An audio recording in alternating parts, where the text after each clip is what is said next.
again, everybody, and welcome to the Saints Insider Podcast for Friday, August the 8th, the one where Luke and Matt make us all jealous because they're out in 70-degree weather in sunny Southern California while we swelter in the South Louisiana heat. But Luke and Matt are at their house out there in, I guess you guys are technically in Costa Mesa, right?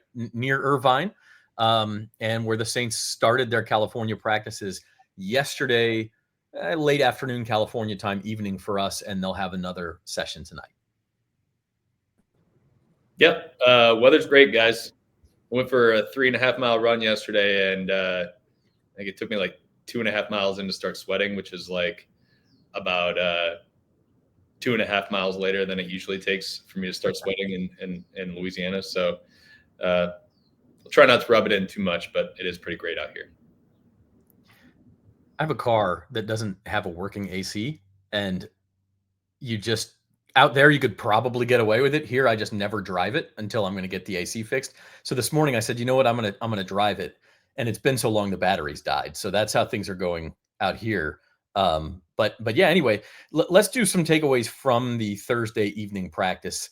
We talked about this on Tuesday's pod, where the Saints were kind of flipping the timeline of their days, where they were doing meetings and walkthroughs first and then practice. The first one was last night. Seemed like I don't know, a pretty spirited thing. They got a lot of work done in a short period of time, Matt. Yeah, they did. I mean, it was a little bit of a lighter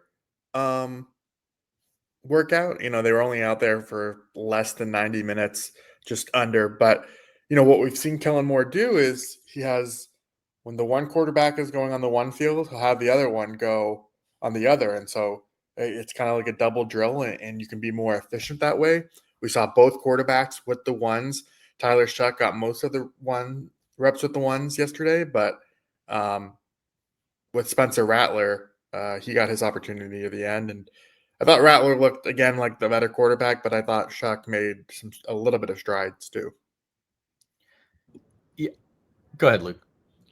I'm just I'm with Matt on that. I think we've been seeing the progress from Shough, which is what you want to see. I mean, obviously, like, you want to see him come in and look like a starter right away. But if he's not going to do that, which I think most rookies don't, you need to see him at least make like the incremental strides forward. I think we've seen that. I think he's been a little bit more aggressive. He's taking a little bit more shots, throwing into some tighter coverage. It's like you don't want to see a ton of, like, you'd like to see him operate the offense like efficiently and take the short completions if they're there. But like, we needed to see some of it. I think we've seen that. I think we've seen the ball come out a little quicker. It's still a little fast for him, but I think he's taken steps in the right direction. As far as Shough taking the starting with the ones and taking most of the reps with the ones, do you think we're still in like a rotation phase? I mean, it seems like every day people try to read into who started with the ones and who came in and how many passes they took. I mean, are we still strictly rotation at this point? I mean, it's a rotation in the sense that, like, it's not one quarterback taking the reps the entire time. But to begin camp, Kellen Moore meant that the rotation was going to be one quarterback is going to go one day, the next is going to get the other, and then it was going to be like a 3-man per day rotation, and that just hasn't bared out anymore. Like, Jake Haener hasn't gotten any reps with the ones since 4 practices ago. Is that right, Luke? Last Sunday? Yeah. I mean, if we assume Haener's out, now we're recording this Friday afternoon. Y'all are listening to it hopefully Friday late afternoon before the Saints have practiced. So it's possible Kellen Moore announces a starter for Sunday's preseason game against the Chargers at some point tonight. But as of right now, we don't know who it'll be. I think we kind of guessed the whole time that it's probably Rattler. Luke, are y'all still feeling that way? Yeah. I would be really honestly surprised if it's Tyler Shough. Rattler got the very first team reps when training camp opened. I think if our numbers were right, he's leading the way in terms of just like overall pass attempts in this training camp. It seems like every time they do like a little reset, it's Spencer going first. So I'd be surprised if it's Shough. Which is, I think it's going to be really interesting to see how that plays out in this game in particular, because like we don't know who exactly is playing Spencer Rattler might be playing with the ones, but the ones might really effectively be the twos in terms of like the offensive line and skill position players. And that means I think it's maybe going to make it a tough quarterback evaluation. But it's just kind of the business in the preseason. Like, you got to get these guys to, you got to evaluate the quarterbacks on one hand, but you got to get your guys to week 1 of the regular season on the other. And that's probably more important right now than like seeing exactly what these guys look like with exactly who they're going to be playing with in the first preseason game. So it's just kind of like an interesting little juggling act for Kellen Moore and the staff. And to build on that, I mean, like, there's part of me that would be tempted to see what Tyler Shough also looked like with the first string, like in the same game, right? Like, you could bring in Shough after Rattler and have the first line stay out there, but teams don't really do that. Like, Derek Carr played 9 snaps in the first game a year ago, and I think they kept their tackles, if I remember, out a little longer. Maybe for one of the, maybe that was the 49ers game, but you still need to preserve for the regular season. And we know that they're going to rest some guys. I mean, he's already said Alvin Kamara. We'll see if that applies to a guy like Eric McCoy. They have to absolutely keep him healthy. He's maybe the most important player on offense for them in terms of keeping him healthy for the entire year. So it'll be interesting to see how they divide the playing time, and we don't necessarily have that idea yet. Yeah, if there's ever a time to keep some starters out there, this is the situation to give a fair evaluation, because I was kind of thinking about this. Like, they have tonight's practice, which is effectively going to be like a shorter scrimmage, not quite like Sunday was, but they're going to scrimmage some tonight. Then they have Sunday's game. They're only going to practice 3 times next week and then come back from California. You've got another preseason game right away. And I would think you'd like to have a pretty good idea of who's starting by the time that third preseason week starts. So we're looking at 4 practices plus the 2 preseason games. Like, we're kind of coming down to it. And so you want to get a fair evaluation of these guys. There's not a ton of time left, really. Right, but I think that's what makes the preseason games themselves so important. Like, as good as Spencer Rattler has looked at times during this competition, he's going to have to back it up with his play. And if Shough goes out there and looks remarkably like the better quarterback, then it might lean toward Shough. Like, we saw this happen last year during camp where Jake Haener looked like the better practice player. Then the game started, and Spencer Rattler was the better quarterback in the preseason. Now, Haener had the backup job originally, but when push came to shove, they went with Rattler. So when Derek Carr got hurt, so I could see maybe something similar happening, but it just depends on how these guys perform. Yeah, I mean, it's obviously going to be huge. Saints at Chargers is the first preseason game. It's at 3:05 on Sunday. We're going to spend a lot of the rest of this pod kind of breaking down what we expect to see, what we hope to see, and the answers we may or may not get.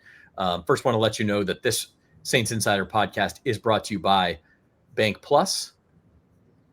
Bank Plus, from small business to big business, home loans to bank anywhere technology, Bank Plus is here for New Orleans. New deposit customers can reach out today to learn about incredible rate specials. Learn more at bankplus.net. Member FDIC, equal housing lender. Not quite where I was at last year with that new read. Like, I've got to get some reps in. Yeah, bank reps, man. Bank reps are important right now. Look, we're all learning about that. Just got to go out there, give 110%, 1% better every day until you're at like 150%. Be crushing that ad read. One pot at a time, baby. One pot at a time. But our thanks to Bank Plus. So Saints Chargers, it's at 3:05 Sunday. It's on Fox 8 in New Orleans. Saints are very slight favorites on the betting line if you care about such a thing in the preseason. Hey, man, you got to go where the edges are, okay? The edges can be found in the preseason. The over-under, I think, is 36.5, which is a little bit high for a preseason game. Maybe a nod to the fact the Saints are probably going to play their starting quarterbacks, or their top 2 quarterbacks, a little more often than usual. But we'll break this down. We're not going to give predictions on the game itself, but I do have a few questions for you guys I want to line up. So first, the first one is who starts at quarterback, and you both agree that's Spencer, right? Correct. Yeah. Okay. I feel pretty good about that. And we'll see if I look terrible in like 4 hours when Kellen Moore's like, it's going to be Tyler Shough. Yeah. That would be a bit of just real quick, if Kellen Moore does come out and say tonight, hey, Tyler's going to go first on Sunday, does that mean anything long-term or for the regular season? No, I don't think so. I don't think so. I really don't think it like we can ascribe any deeper meaning to order in that right now. It might just be like it might be Spencer's turn to run the first team offense today in the scrimmage and Tyler's turn to run it Sunday in the game. I don't know exactly what their process is because they've only given surface level details of this. I would say though that I do think, we've talked so much about this idea of, do the Saints want Tyler Shough to win this job? And by giving him the opportunity to go first when Rattler has maybe been the better quarterback throughout camp, that would maybe indicate that, like, answer that question a little bit. But I also don't know if it means anything long term for like which way they'll go when the season starts. Yeah, I think you guys are right. I do think it would be somewhat surprising, like you say, if he didn't name Rattler the starter. And I guarantee you people would read into it, even if we're telling you not to. People would absolutely read into that. I wouldn't be able to help myself. I'd probably read into it too, even though I'm just like literally cautioning against it right now. That part of our brain is just like, well, maybe though, maybe that means something. I don't know. I mean, unless he is just, like you say, so entrenched in this rotation that, hey, Sunday is Tyler's turn, and so Tyler goes first Sunday. Outside of that, I don't see why you wouldn't let Spencer start this one. It feels like he's earned that to this point. You can always flip it for the second preseason game. Like I'm not sure I would see why he would do that. Yeah, and this is. I mean, Matt and I were having this discussion the other day, and I think that.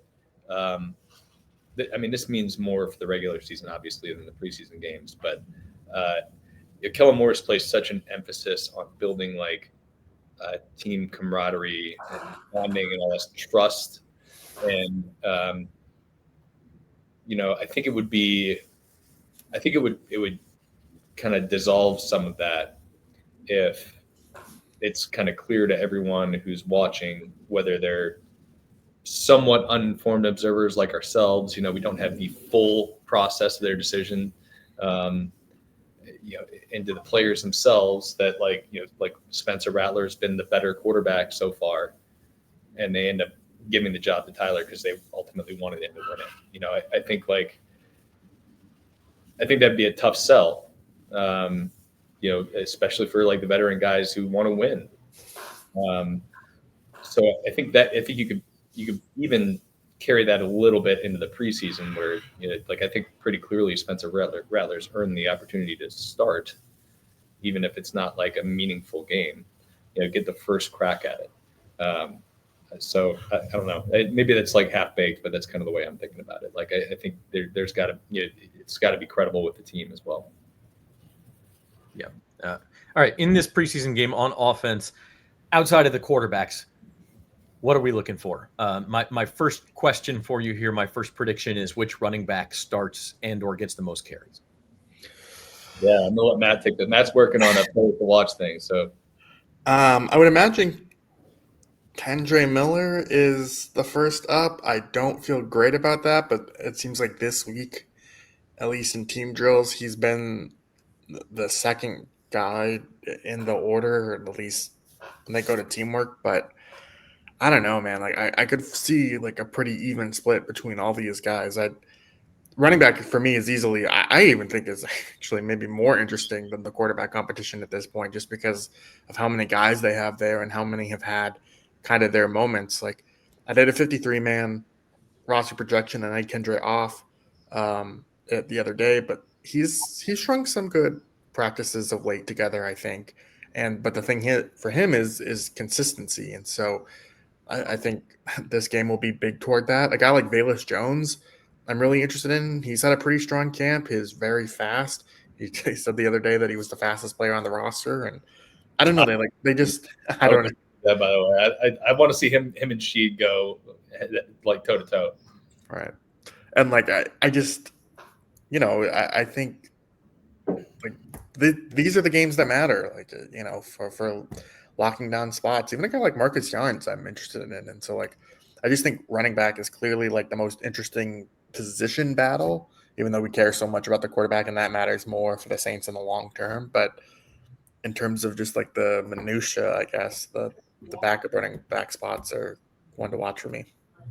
Yeah, I think the running back thing has been so hard to pin down because like they are rotating these guys in and out constantly. Pretty much everybody's getting some sort of work with the first team offense. And on top of that, I mean, it's training camp. It's not live tackling. So it's really, really hard to get a true read on what they're doing. Like you can see their burst, you can see how they're reading the holes in the line, et cetera. It's notable when somebody rips off a long run, but like live reps really matter at that position. And I think these games are going to be really important because, frankly, like Matt said, it's really jumbled up. I could see any one of those guys, maybe with the exception of Marcus Yarns. I don't think he's like, because I think Kellen Moore wants to have a two-back approach this year, like a heavy lean toward Alvin Kamara, but with a complement there to take some of the workload off of him. I don't think Marcus Yarns is that guy, but I do think he's going to make a case for the roster. And I think it's, if you're looking at number 2, I think you could make a case for Kendra Miller. You make a case for Clyde. You can make a case for Cam Akers. You can make a case for Velus Jones. And who knows what they feel about Devin Neal. It's a shame that we're not going to see him in this preseason game, maybe even the next one. But like, it's like really tight there. And I think this is going to be an important week, a couple of weeks for them to really show what they can do in a live setting. Outside of the running backs, which receiver catches the first pass? I have my answer here. I'm curious to know if you feel the same way. Mason Tipton? Yeah. No, I was going to go Chris Olave. I think they get him one, get him an easy one, let him get bumped a little bit. But I don't think he's playing. I like he could, but like if I were to pick like 5 guys who weren't going to play, it's like Alvin Kamara, Eric McCoy, Chris Olave, and then probably like Demario Davis and I don't know, Cam Jordan. Yeah, just because they're vets and there's no sense in putting them out there. They know what they're doing. But like I'd be surprised if Olave plays. I'll put it that way. And I do think that that Tipton's just been kind of a go-to guy for him for every quarterback in this training camp. He's caught a lot of passes. And I think he specifically needs to show he can do it in a game because we've really only ever seen it from him in training camp. So I think that's a good bet on Matt's part. Anything else on the offense? You mentioned McCoy may rest. Obviously, we talk about staying healthy. The Chargers just lost Rashawn Slater to injury, I think yesterday in practice. He's torn ACL, out for the season. They're starting left tackle. So obviously something like that's a huge blow if you lose a starting lineman. But especially on the Saints team, I do find it may be a little bit funny. We've seen the starting 5 play together basically 100% of the time in practice. So now are you going to mix and match, take out a McCoy, put in a Will Clapp, maybe take out one of the guards, put in a Dylan Radins, but let the young tackles have some reps? Like I'm just curious to see how this mixes. Yeah, I think so. I mean, the preseason, if we had gone just solely off the preseason last year, Trevor Penning was like my number one, like, oh my God, this guy is going to be like a disaster or a problem. And then he was mostly fine once the regular season began and he showed strides last year. But I'm interested to see how Penning does at guard. I think what they've done lately in terms of some of the backup spots and cross-training these guys has been pretty interesting. Dylan Radins has gotten more tackle reps than guard of late. And so does he play left tackle in the game? Like, I'm kind of interested to see how they've approached this cross-training of late, mostly this week. Now, is that in lead up because they want to see it in this game, or are they just doing it to be prepared in case of an injury? And we're just kind of interested to see how that shakes out. I would expect Kelvin Banks to play. So like I'll be watching him pretty closely. I'd expect Trevor Penning to play. I think I'd expect Tali Fuaga to play.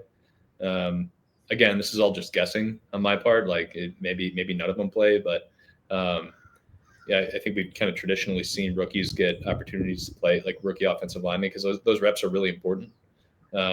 So obviously, like you were talking about 3 very important players there, and I want to see what they look like playing together in a game setting.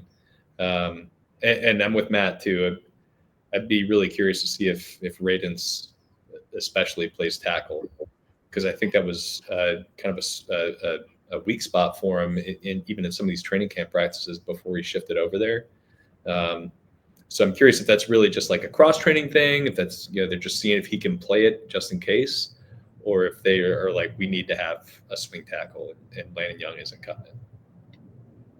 What does that mean for the guard position if Radens moves to tackle? I mean, is he still your number 3 tackle as well? Is he just sort of the backup? I think he'd just be the 6th offensive lineman, Yeah. Like he'd be able to give him probably, if he shows he can play tackle, if he'd be able to give him depth at 4 positions. So that's how I'm viewing that. I mean, that's basically what Landon Young was for him last year. I think Landon played 3 positions last year, everything except for right tackle, maybe. So that's kind of how I'm viewing that. And center, but yeah. Well, yeah, yeah. Center's like reserved for just guys who are having trouble snapping the ball right now. And Eric McCoy and some dudes. Interesting too, just as we kind of transition here to when the Chargers have the ball, Saints on defense. This is actually LA's second preseason game. They played in the Hall of Fame game and actually beat up on the Detroit Lions. Don't remember the score, but they won the game 38-6 or something like that. I mean, it was not close. So if you don't see any Chargers starters, that may not be a surprise. I don't think they played many of them actually in Canton either, but they've already got a game under the belt. They've still got 2 to go. Like, they have even less of a reason. Rashawn Slater hurt. Like, they're not going to risk anything, I wouldn't think. So keep that in mind as you evaluate this game too. Now, when the Chargers have the ball, we're looking scheme here, right, guys? I mean, Brandon Staley's debut as a Saints defensive coordinator, coincidentally against the team that he was the head coach of for 3 seasons, almost 3 seasons, and now we're going to get to see where these guys line up and how they look. Yeah, no, I mean, I think there've been promising moments too. Like, I'm interested to see. I think the big thing is the run defense. That even if the Chargers don't play most of their guys, this is still a Jim Harbaugh team, and they love to run the football. And so I think it's a pretty good early test as far as these things go. We could see Devon Godshaw blow up a run or two. He's been pretty impressive in camp, and so I think the run defense for me is the number one thing to monitor to see how it does, because you just want to see that physicality and these guys kind of shedding blocks and making plays at the line of scrimmage. Yeah, I totally agree with Matt. He stole my thunder there.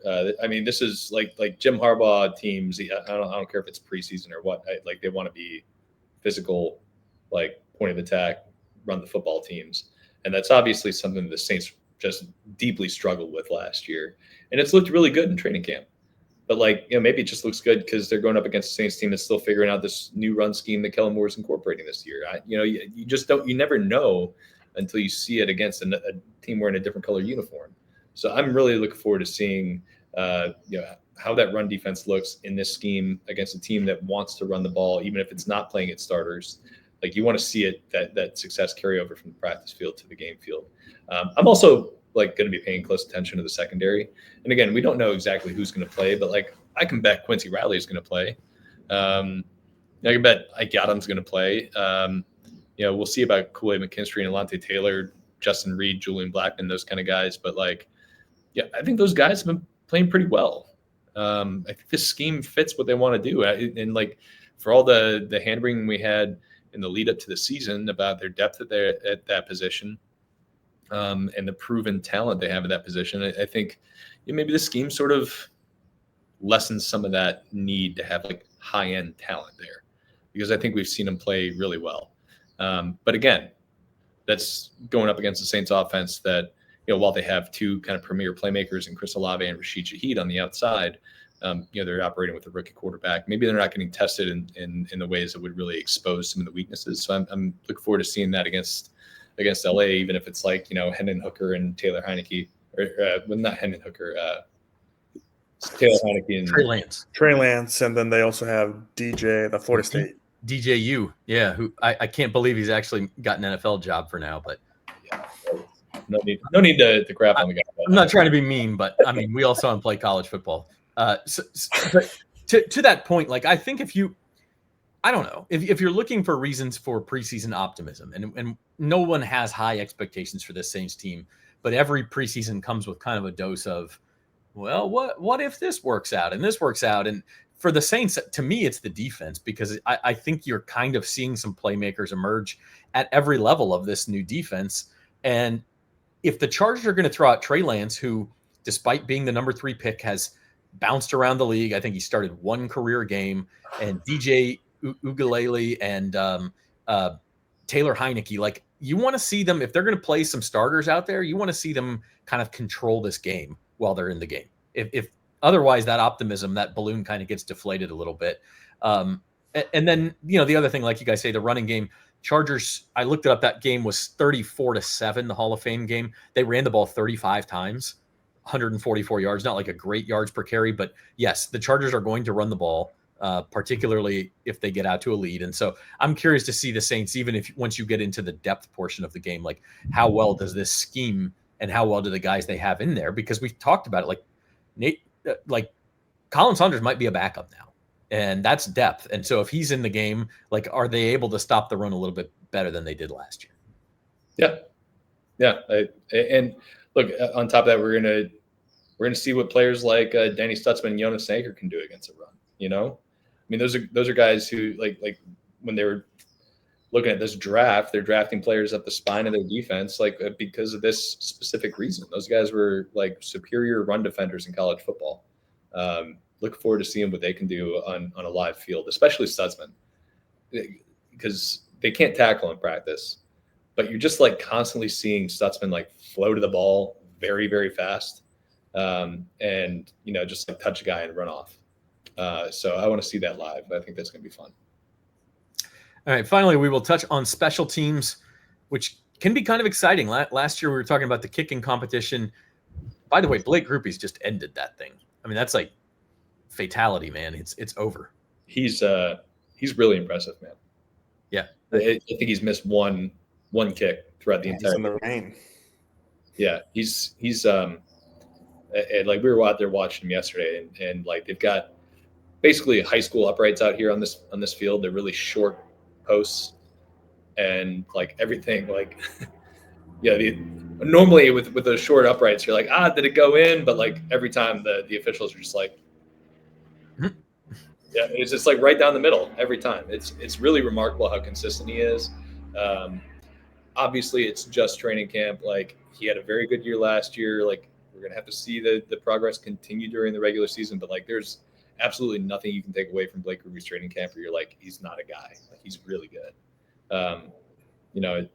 Charlie Smith has not been like consistent at all in this training camp, which is it's a shame. Charlie's got a great story. He's an incredibly engaging guy. But like, that like extra year he had to work on it, we're not seeing it pay off just yet. Now, on the other hand, the Saints punting job really got thrown for a loop. Wednesday, the day the team was traveling out to California, they cut, or waived, I should say, Matthew Hayball, starter from last year.